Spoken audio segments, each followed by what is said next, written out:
السلام علیکم ورحمۃ اللہ وبرکاتہ۔ ناظرین، آج لا علاج امراض کے لیے دو عمل بتانے لگا ہوں۔ پہلا عمل یہ ہے کہ 11 مرتبہ اول آخر درود شریف پڑھنی ہے اور 11 مرتبہ سورہ فاتحہ پڑھنی ہے۔ اس کے بعد قرآن پاک کی جتنی بھی صورتیں ہیں ان تمام صورتوں کی آخری آیت پڑھنی ہے۔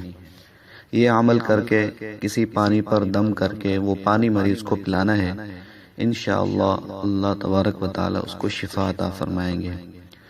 دوسرا عمل یہ ہے، لا علاج امراض کے لیے ایسا مریض جس کی بیماری ڈاکٹروں کی سمجھ میں نہ آئے، جو ڈاکٹروں کے حساب سے لا علاج ہو چکا ہو، اس کے لیے یہ دوسرا عمل ہے کہ آیات شفا، قرآن پاک میں 6 آیات ایسی ہیں جو آیات شفا کہلاتی ہیں، جن میں شفا کا ذکر ہے۔